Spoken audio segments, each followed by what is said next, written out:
Hi, everybody. Mike Haas along with Deuce McAllister. Day 5 officially at practice, but day 1 with pads.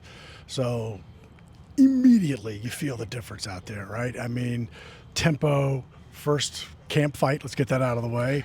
Alontae Taylor and Cedric Wilson. But, man, just the difference between no pads and pads is you could feel it. Well, it's the tempo, and I think, guys are excited about it. You had the day off yesterday, and so now you're amped up a little bit, and so it's good to see. I thought both sides, and that's the way it's been. A different period, offense may have won, different period, defense may have won.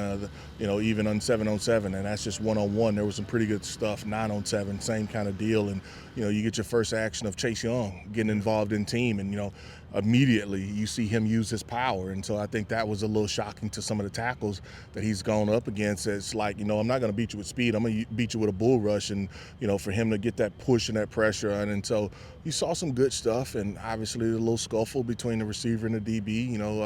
I'm not upset about it. Nobody got hurt. I'll tell you, Alontae will kind of strap his helmet on a little bit tighter. Yeah, it came off pretty quick. Yeah, it came off pretty quick, and so that's camp for you. And talk about Chase Young, because Dennis Allen said today he was cleared by doctors on the 22nd for full participation, but it's still a growth process. But he's listed on the roster as 6'5", and there are often times when they will be defensive linemen 10, 15 feet away from us. And that is the tallest, most athletic, large 6'5" person I have ever seen. Who he reminds me now.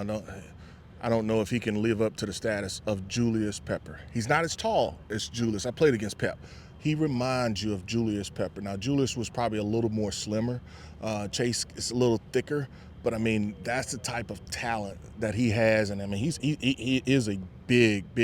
He's thick. He's all legs. He's literally he's thick. He's thick, and so he can fill it up, and so you can see why. Hey, a 5-star athlete coming out of college, and top 5 pick, draft pick, and if he can stay healthy, man, he's got some tools. I'll put it that way, and so when you see him in pads, it's like, hey, he could easily be a tight end or a defensive tackle easily.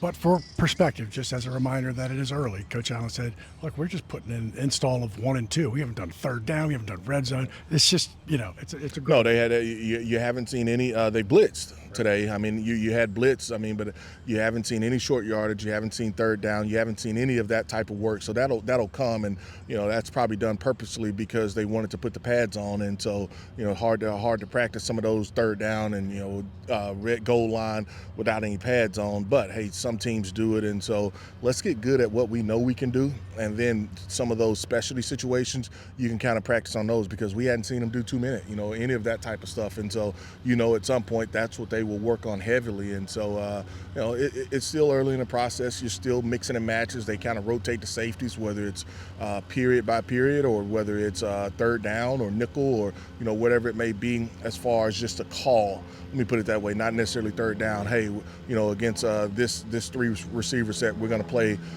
nickel, and so different things of that nature you see them do, and just rotate some guys. The first of 3 straight days in pads before a Thursday day off. For Deuce McAllister, I'm Mike Haas, along with Jeff Nowak. All of your coverage right here on WWL, AMFM.com, always free on the Odyssey app.